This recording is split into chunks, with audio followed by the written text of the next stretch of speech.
Serie de predicaciones del libro de Nehemías.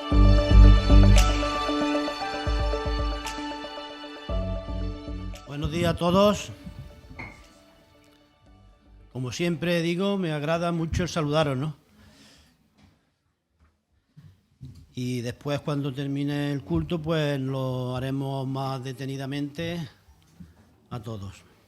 Como sabéis, estamos estudiando y predicando sobre el libro de Nehemías. Ya nos quedan pocos capítulos y os invito a que busquéis en vuestra Biblia el capítulo 10 de Nehemías, que hoy nos toca.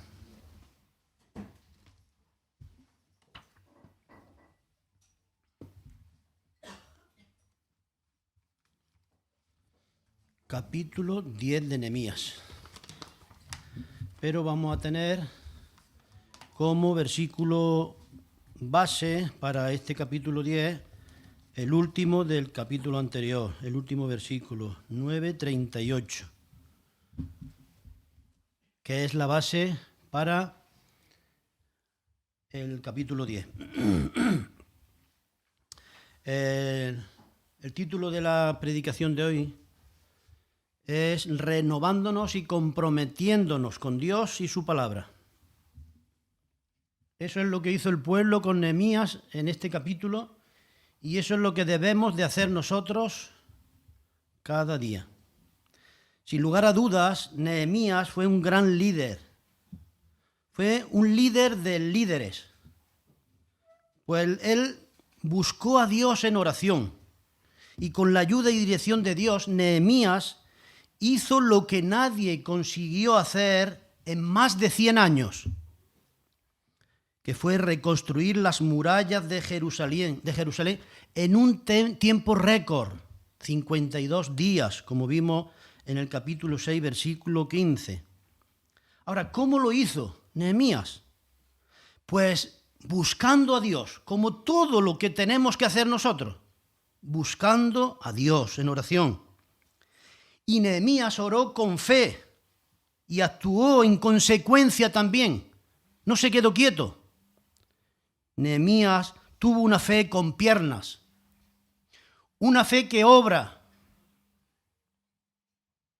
digna de imitar por todos nosotros hoy aquí, cada día. A veces oramos nosotros a Dios pidiendo su ayuda y nos quedamos quietos, esperando que Él lo haga todo. Pero Dios quiere que nosotros hagamos nuestra parte. ¿Habéis oído alguna vez ese refrán que dice, a Dios rogando y con el mazo dando? Muy bien. Eso mismo es lo que hizo el pueblo de Dios con Nehemías. Rogaron la ayuda de Dios, pero construyeron, como nos compartía Isaac, creo. Ellos estaban con la pala en una mano y con la espada en la otra, trabajando. Oraron a Dios, pero hicieron su parte. Tenían una fe que obraba y que es en la que tenemos que tener nosotros. No una fe muerta, una fe viva. Nehemías organizó y dirigió un gran grupo de líderes que representaban a todo el pueblo y animó y guió a la gente hacia la obra de Dios. ¿Y sabéis qué? Eso es lo que tenemos que hacer todos nosotros. Animar a todos los demás para la obra de Dios. Y hago un llamado aquí ahora mismo a todos los líderes que me escucháis. No solo a los líderes de la iglesia, sino a cada líder de familia, a cada líder de trabajo, a cada líder en su negocio o en su empresa, o autónomo, o en el campo, donde quiera que esté, a cualquier líder que tenga algo que liderar. Os hago un llamado, os aconsejo, y a mí mismo, ¿no?, que leamos el libro de Nehemías, que lo estudiemos capítulo a capítulo, versículo a versículo, y os aseguro que aprenderemos mucho sobre un liderazgo efectivo, poderoso. y será de mucha bendición para tu vida y para todo tu entorno. Y antes de comenzar con este capítulo 10 de Nehemías, quiero recordar un poco en esta introducción el contexto anterior que nos sirve de base para este capítulo 10. Y siempre que me toca predicar en estos estudios sistemáticos, pues me gusta recordar los últimos capítulos que otros han compartido, ¿no? Y en el capítulo 6 fue terminado el muro de Jerusalén, y no con pocos problemas, no con pocos engaños y ataques del enemigo para impedirlo. En el capítulo 7, Nehemías escogió a un gran número de líderes, porteros, cantores y levitas, y todo el pueblo colaboró con ellos en guardar la ciudad, en ofrendar y dar todo lo que podían para la obra. Y en el capítulo 8 vimos cómo el pueblo de Dios se juntó como un solo hombre, unánimes, para leer la palabra de Dios. Y todo el pueblo estuvo atento, dice, de pie. Después se humillaron y adoraron a Dios, inclinados a tierra.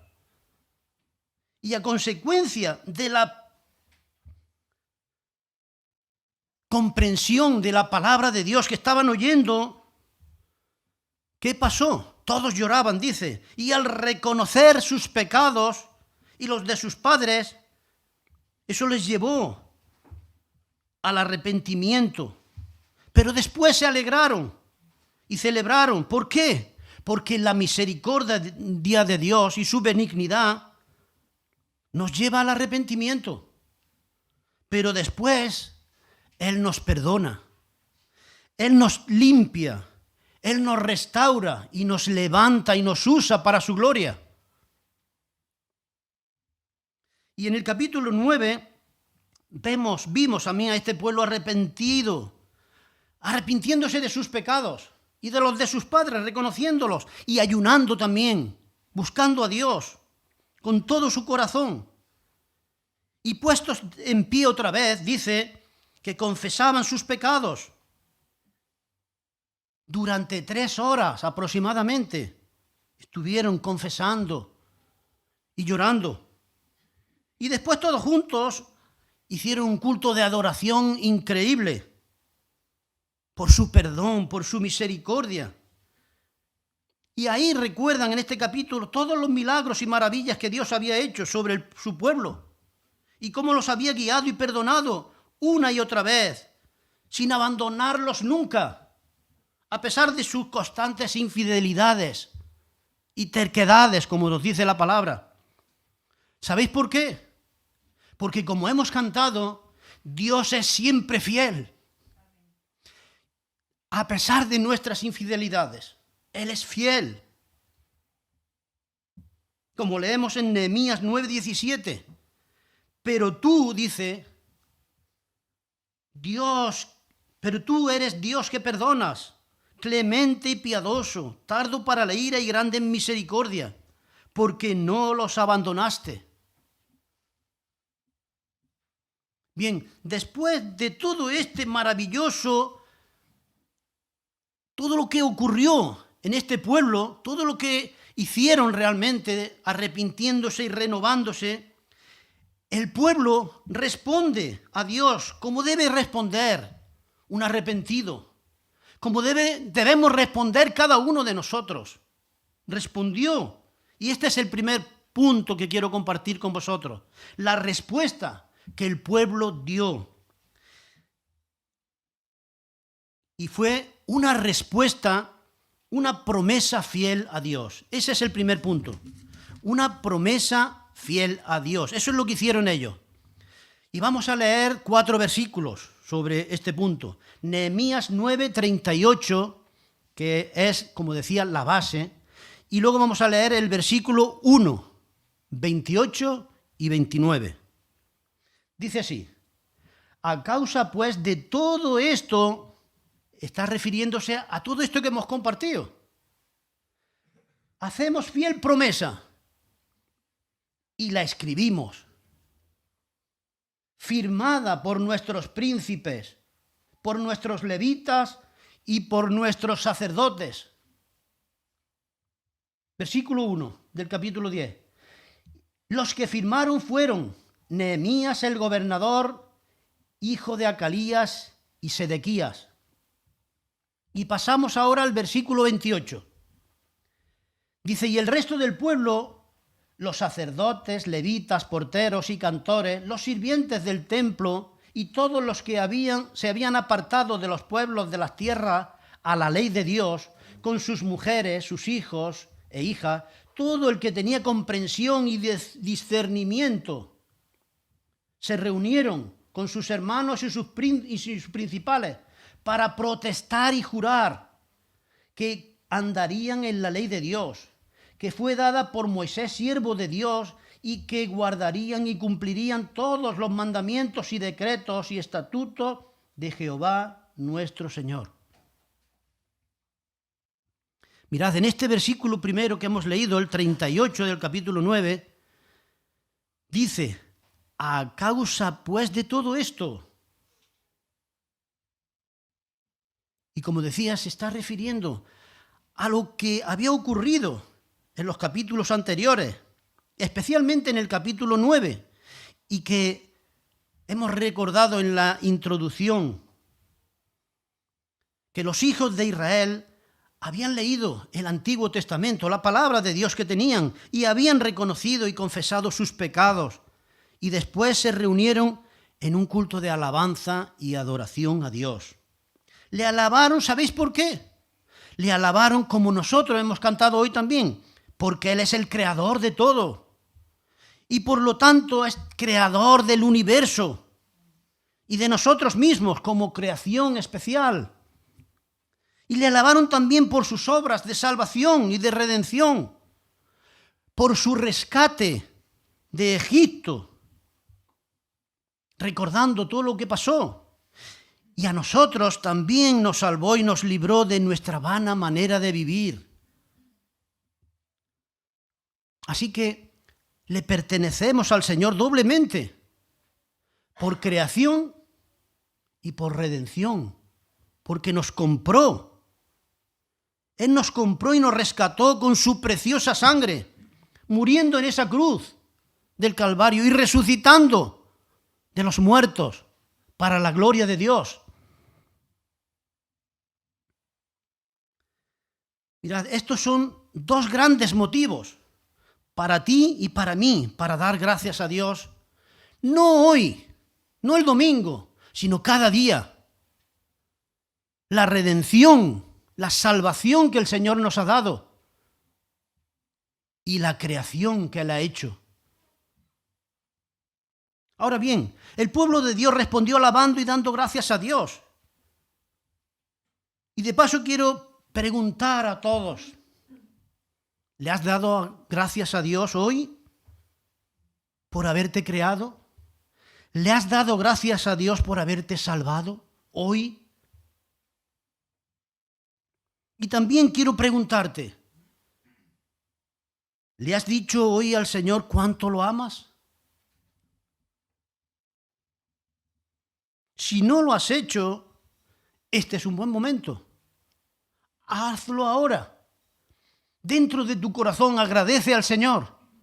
Por eso, no esperes al próximo domingo. Hazlo hoy. Necesitamos hacer esto cada día, hermanos. Lo primero de nuestro día, las primicias de nuestra gratitud y alabanza a Dios.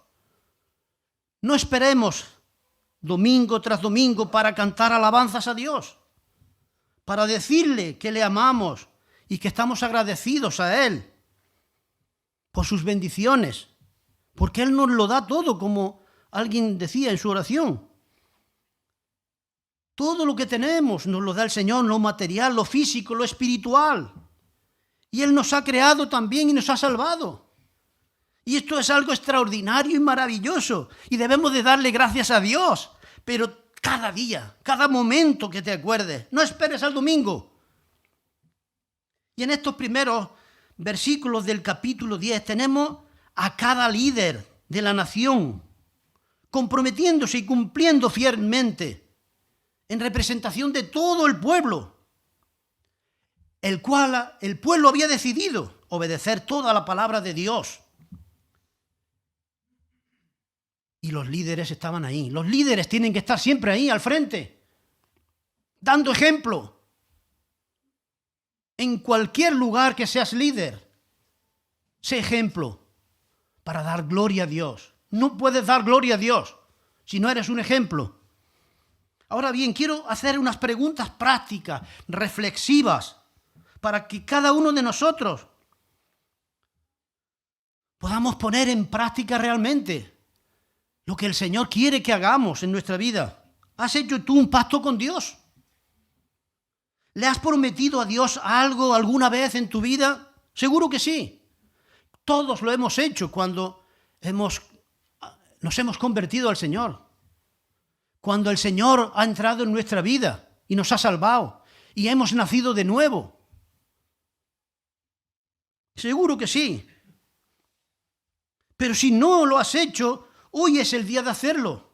Todos deberíamos de hacerlo hoy. Un pacto con Dios. Prométele al Señor cosas que le agradan en tu vida. Hagamos como el pueblo. Hagamos fiel promesa a Dios. ¿No es eso maravilloso? Prometer a Dios nuestro amor, nuestra fidelidad, nuestra gratitud, nuestra obediencia. Eso es algo que debemos de hacer cada día. ¿Lo hacemos?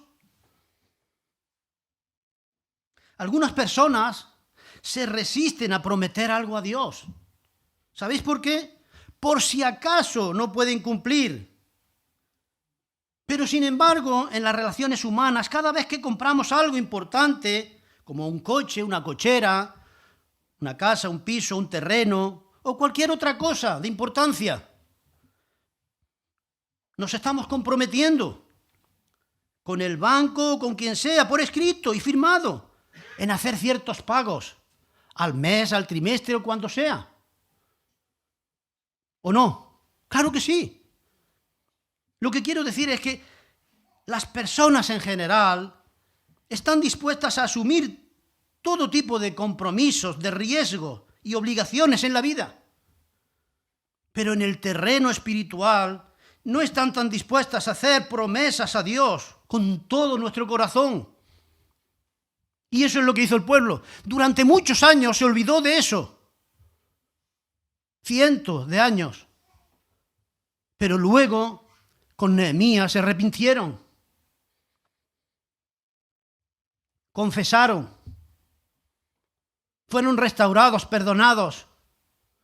Y prometieron. Fiel promesa, dice. Hagamos nosotros lo mismo. Ahora bien, el prometer algo a Dios es algo importantísimo, precioso a la vez. Escuchad lo que dice el Señor en el Salmo 76:11.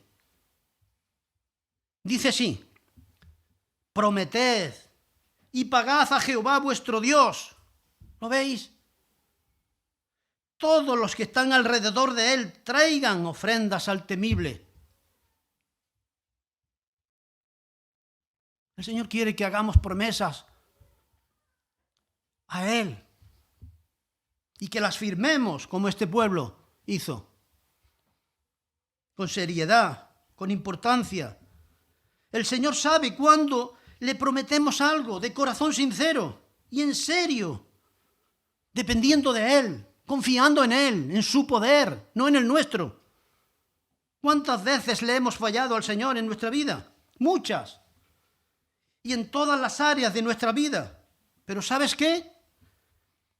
El Señor nos comprende. Él tiene misericordia de nosotros. Y si nosotros somos sinceros en nuestras promesas a Él, Él se ocupará de nosotros y nos dará fortaleza en nuestra debilidad para cumplir todo lo que le prometamos realmente, con corazón. ¿Estáis de acuerdo? Pues hagámoslo.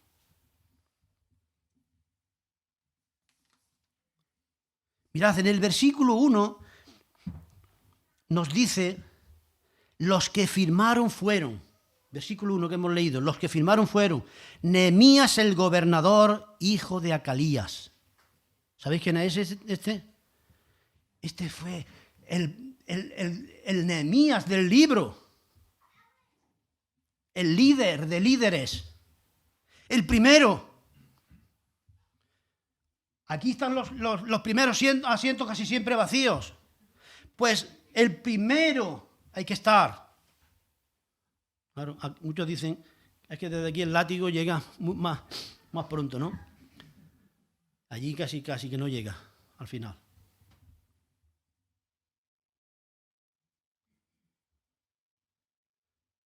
Los líderes tienen que dar ejemplo. Y Nehemías lo dio una y otra vez. Y esto es importante, pues Nehemías fue el primero en firmar, dando ese ejemplo comprometido. Y es que, como líderes, de donde quiera que seamos líder, siempre debemos estar ahí en primera fila, hablar con Dios, buscar a Dios, hablar con el rey. En el caso de Nehemías tuvo que hablar con el rey Artajerjes y con los responsables, con los líderes, y animar al pueblo, levantarse y hacer la obra de Dios. Y desde el versículo 1 no hemos pasado al 27. Pues desde el versículo 1 al 27, aquí hay 84 nombres. 84 nombres de líderes encabezados por Nehemías. Pero esta lista no la vamos a leer hoy. Os la dejo como tarea para vuestras casas, para que la leáis allí. Y si alguien tiene o va a tener un hijo, o conocéis a alguien que va a tener un hijo, pues ahí podéis sacar un nombre. O no. Depende si nos gusta, porque los nombres, estos parece que no los entendemos muy bien. Son difíciles hasta de pronunciar.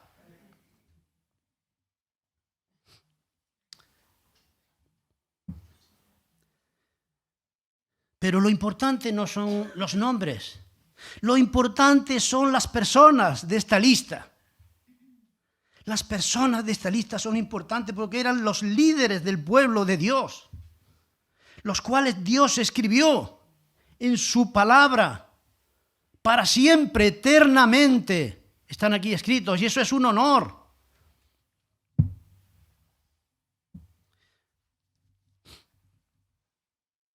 Y en el versículo 29 dice que se reunieron con sus hermanos y sus principales para protestar y jurar. Y quiero aclarar esta palabra, porque yo cuando la leí también digo, esto parece que está equivocado. Pero no, en el original esta palabra protestar significa prometer o declarar. Prometer o declarar. Y tiene la idea de decirle al Señor, Señor, si no cumplimos, que haya consecuencias. Estaban seguros de lo que querían y pidieron juicio ante su desobediencia. Es decir, también de otra manera, Señor, si cumplimos, bendícenos. Bendícenos y guíanos, etc. Pero si no cumplimos, maldícenos, Señor. Llámanos la atención para no desviarnos de nuevo y caer otra vez en el cautiverio como consecuencia. Eso significa. Ellos habían entendido bien las consecuencias de la desobediencia y sabían lo que estaban haciendo. ¿Y nosotros sabemos lo que estamos haciendo con el Señor? ¿Con la obediencia al Señor? ¿Con nuestro testimonio al Señor? ¿Al mundo? Y en la segunda parte de este versículo 29, en la segunda parte está la grande y fiel promesa que hicieron a Dios, que se anunció en el versículo 38 del capítulo 9. Dice, hacemos fiel promesa. ¿Pero cuál era esa promesa? Pues aquí está. Esa fiel promesa, grande promesa que hicieron a Dios.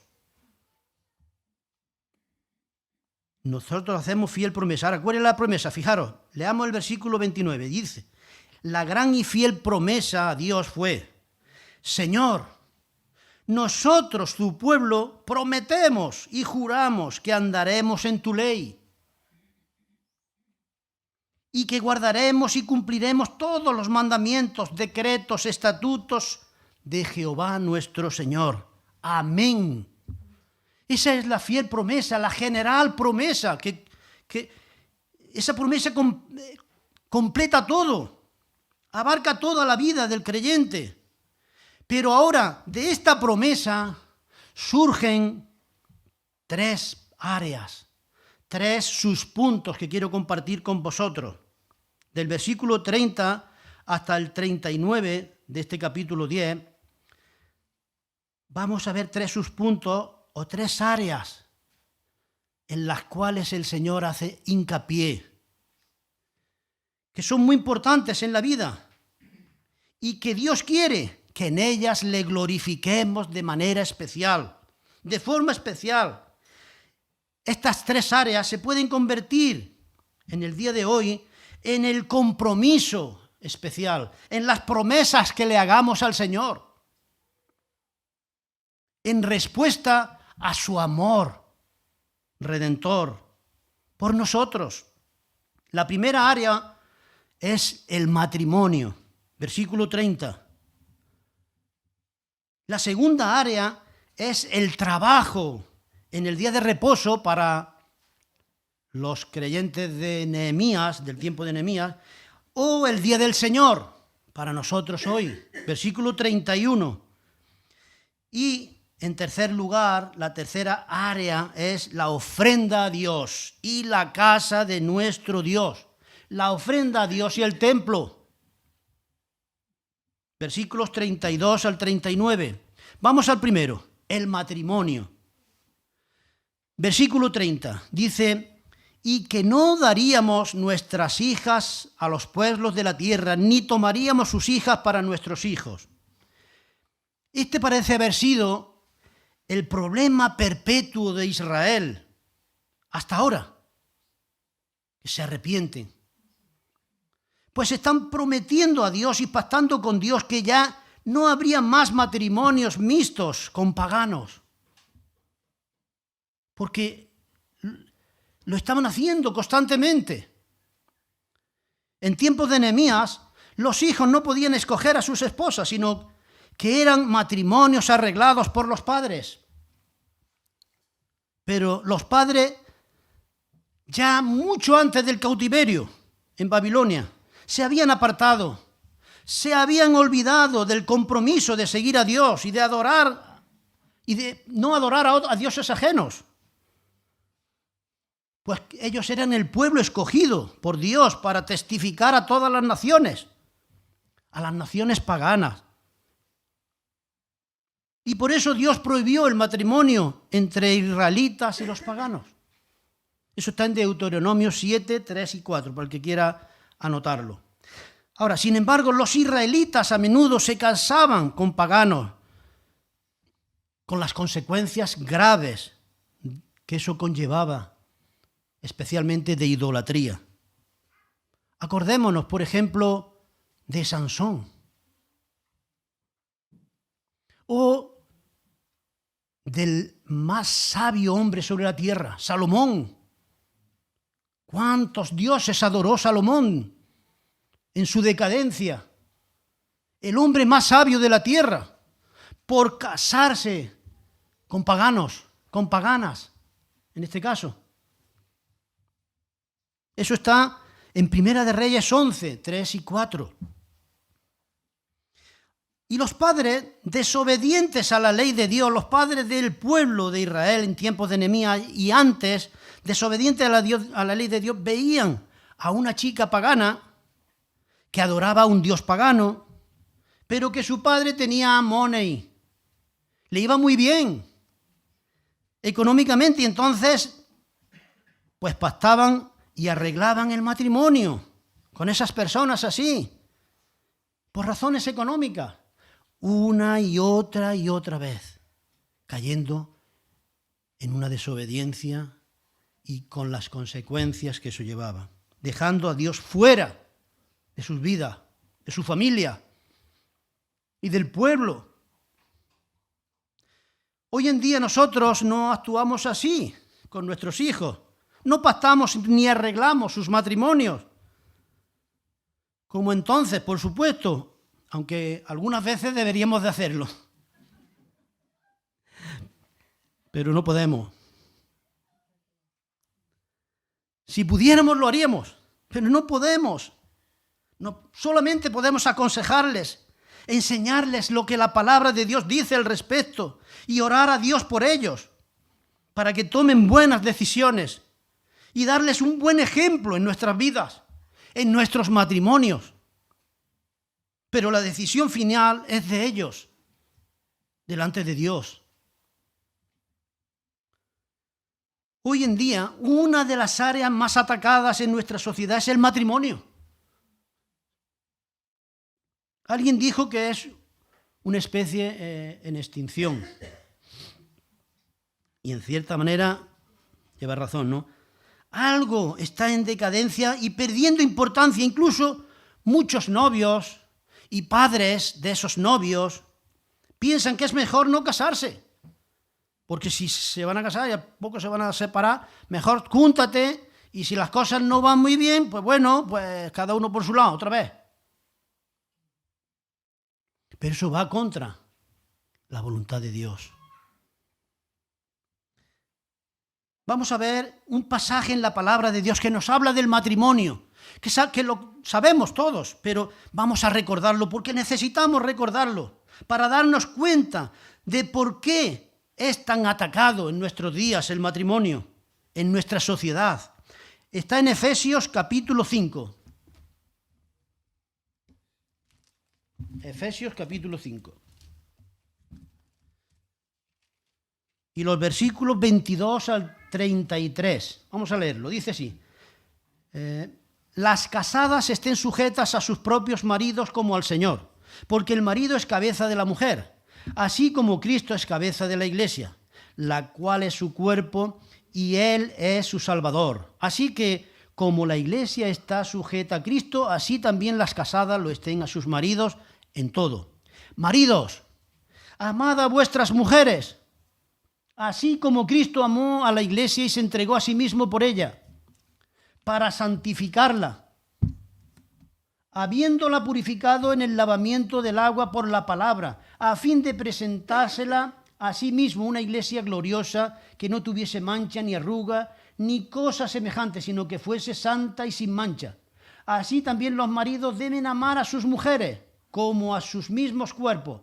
El que ama a su mujer a sí mismo se ama. Porque nadie aborreció jamás a su propia carne, sino que la sustenta y la cuida, como también Cristo a la iglesia. Porque somos miembros de su cuerpo, de su carne y de sus huesos. Por esto dejará el hombre a su padre y a su madre y se unirá a su mujer, y los dos serán una sola carne. Grande este misterio. Mas yo digo esto respecto de Cristo y de la iglesia.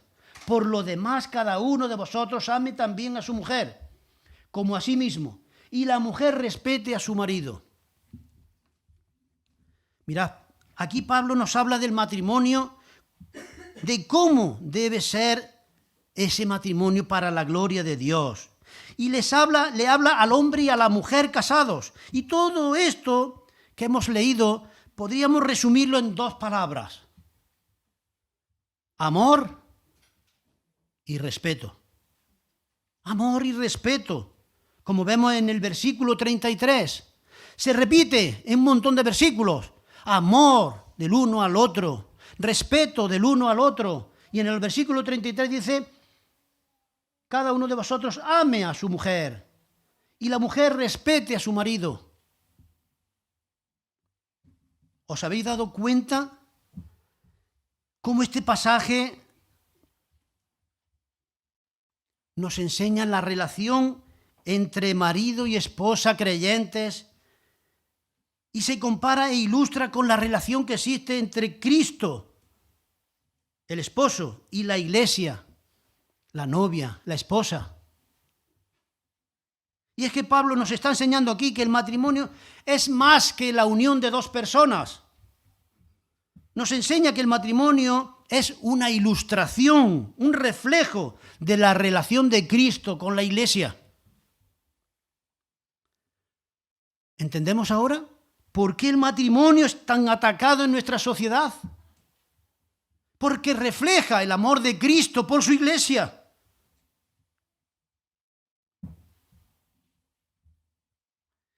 Y el respeto y la sumisión de la Iglesia por Cristo.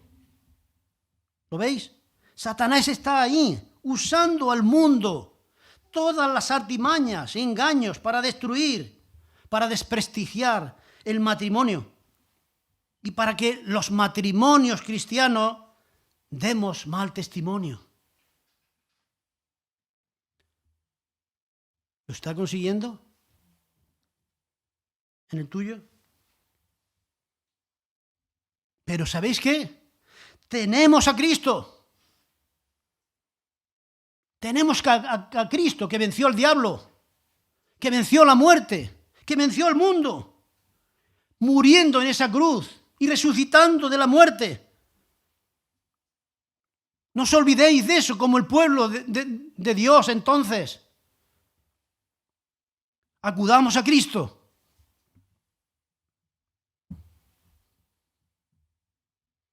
Todos nosotros hemos estado en una o en muchas bodas, diría yo, ¿no?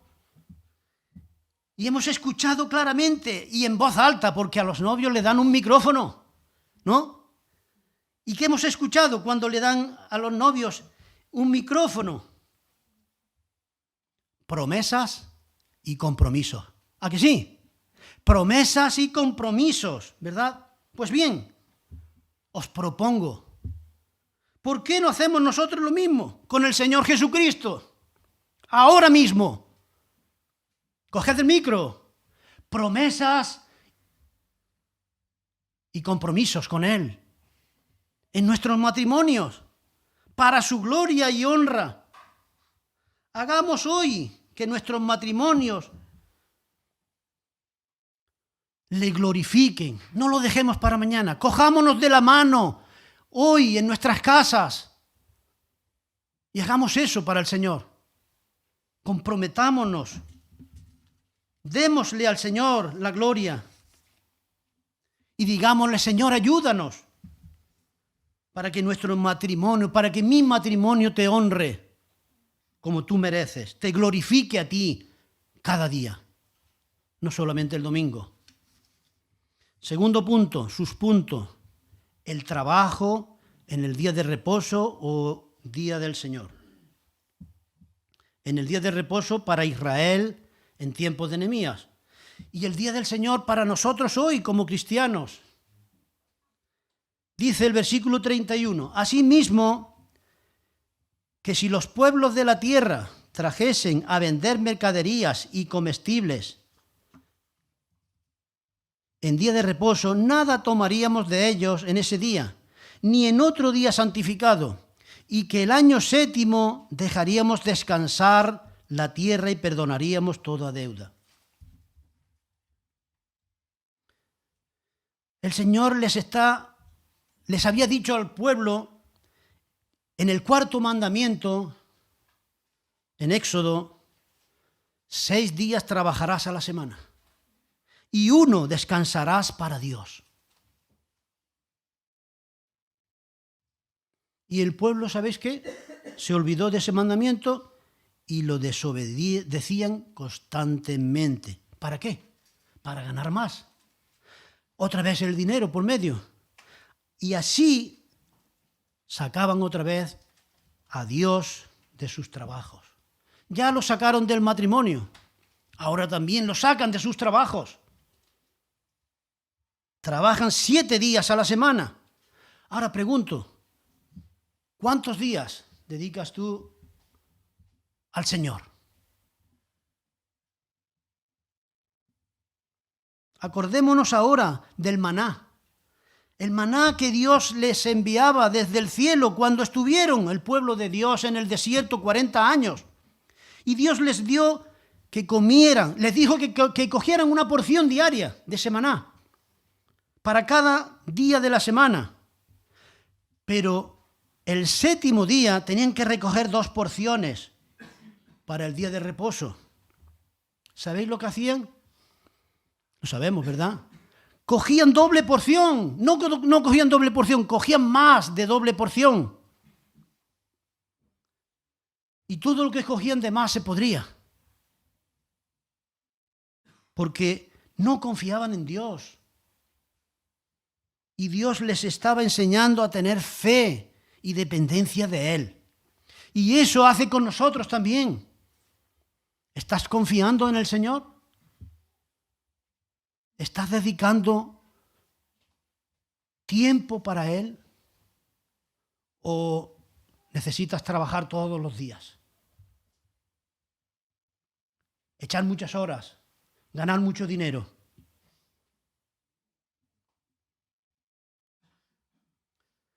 Y aquí ahora, con Nehemías, ya se han arrepentido ellos de todos sus pecados pasados y prometen que ya no van a volver a hacer eso nunca más, como con los matrimonios. Ya no se olvidarían del día de reposo, nunca más, y lo dedicarían para el Señor. Amén. Hagamos nosotros algo parecido. Comprometámonos con tener tiempo con el Señor, días con el Señor, con su palabra. ¿Qué es lo que hacemos nosotros hoy en nuestros trabajos? ¿Reflejamos la gloria de Dios en nuestro trabajo? ¿O en el momento que el jefe o el encargado se da la vuelta, damos buen testimonio en nuestros trabajos? Y especialmente, como dice la canción de Alejandro Sanz, no sé si la habéis oído, cuando nadie me ve. Cuando nadie me ve. ¿Qué hacemos cuando nadie nos ve? Cuando nadie te ve, hay una cámara. ¿Sabéis que hay cámaras en los trabajos? Algunas no funcionan, que son pero hay cámara, hay una cámara oculta en cada rincón de tu trabajo.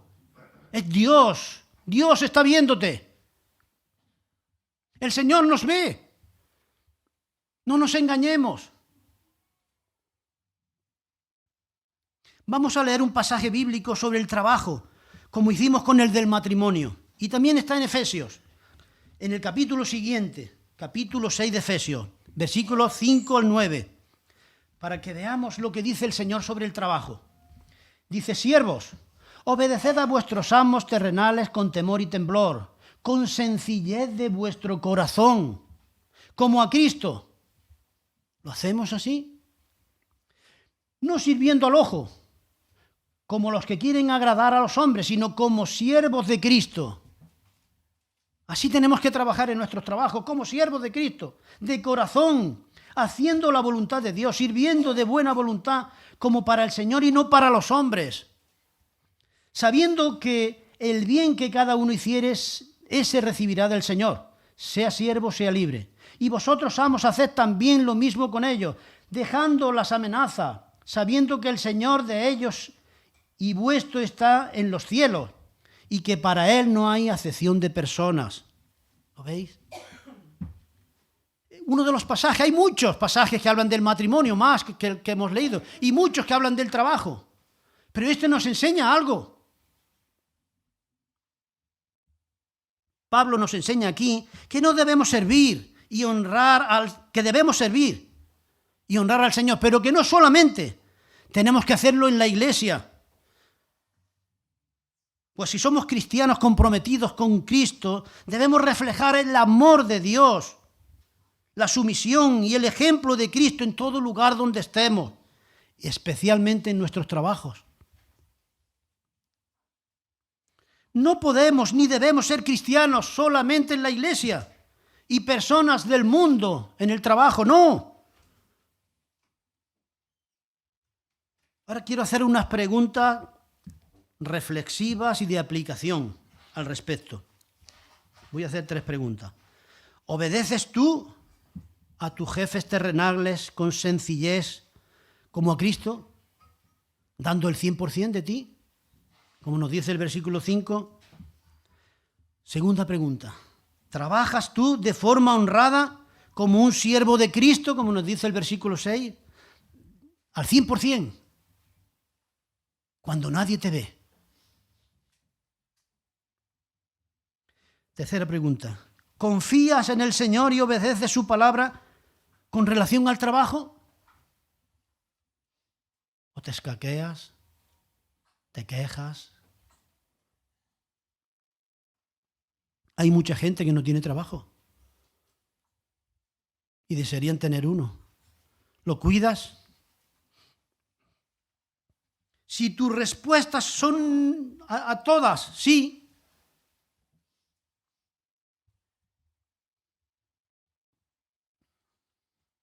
si son a todas sí, gloria a Dios. Pero si no son a todas sí, escucha lo que dice la Biblia en Mateo 6:33. Mas buscad primeramente el reino de Dios y su justicia, y todas estas cosas os serán añadidas. Hermanos, hagamos también en nuestro trabajo una promesa al Señor. Oremos al Señor para que nos ayude a restaurar lo que no está bien en nuestro trabajo. Y comprometámonos también con el Señor en esto, como el pueblo hizo. Eso es maravilloso. Hagámoslo. Y el último punto es la ofrenda a Dios y la casa de nuestro Dios, el templo. Versículos 32 al 39, que vamos a leer rápidamente. Dice así: nos impusimos,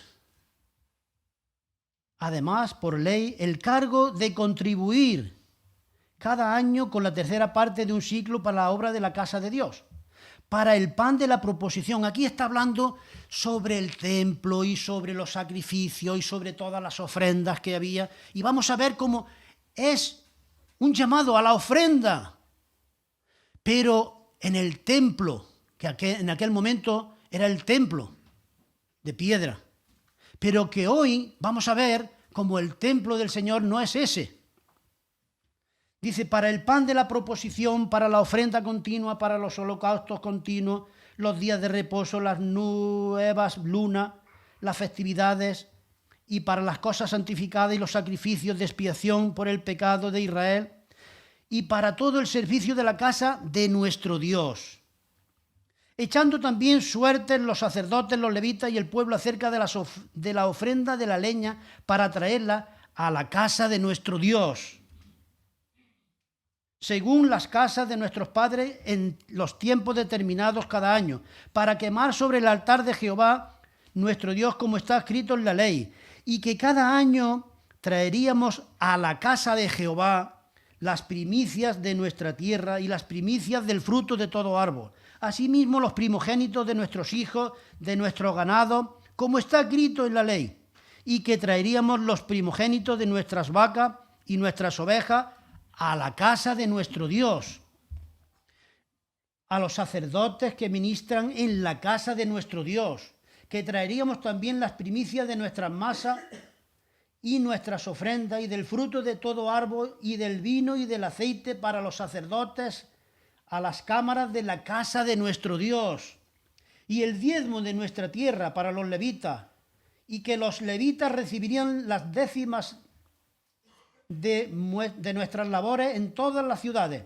y que estaría el sacerdote hijo de Aarón con los levitas cuando los levitas recibiesen el diezmo, y que los levitas llevarían el diezmo del diezmo a la casa de nuestro Dios, las cámaras de la casa del tesoro, porque a las cámaras del tesoro han de llevar los hijos de Israel y los hijos de Leví la ofrenda del grano, del vino y del aceite. Y allí estarán los utensilios del santuario y los sacerdotes que ministran, los porteros, los cantores. Y no abandonaremos la casa de nuestro Dios. Otra vez. 9 veces dice la casa de nuestro Dios. ¿Os habéis dado cuenta? En el énfasis que hacen en estos 8 versículos sobre la casa de nuestro Dios. Se repite 9 veces en 8 versículos. una vez en cada versículo y dos en el versículo 36. Muchas veces decimos esa pregunta, ¿querrá Dios decirnos algo? Claro, claro que el Señor quiere dar importancia a la casa de nuestro Dios.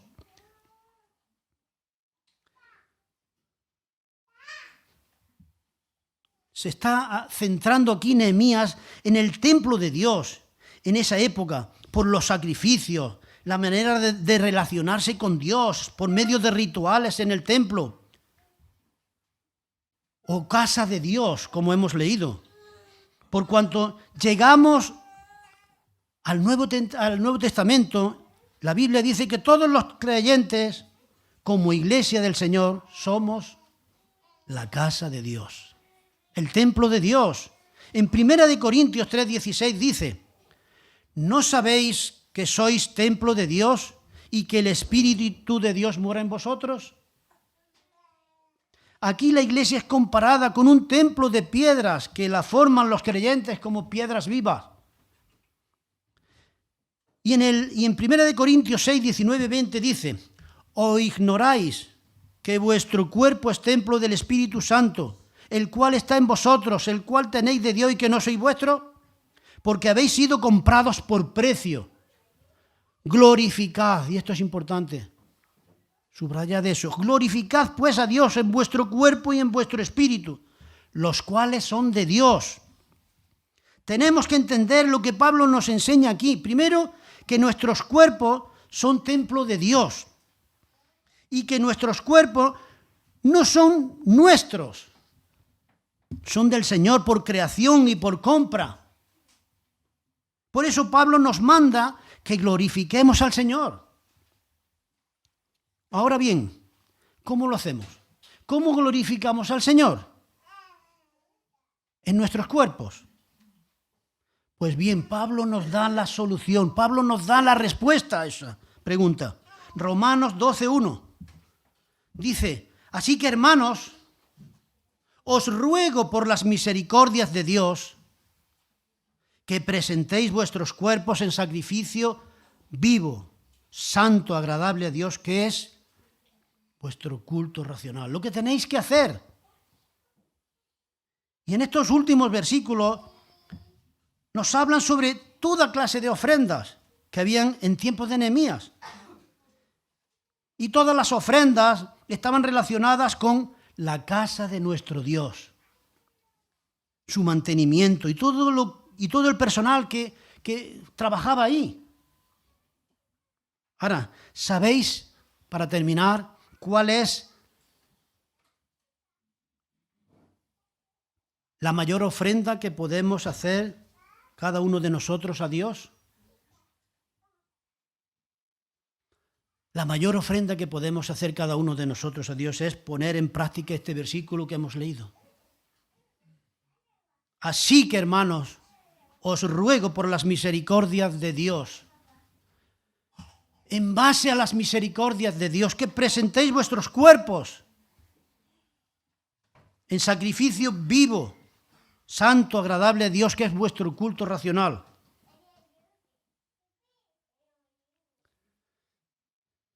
Que Dios os bendiga a todos. Aquí terminamos.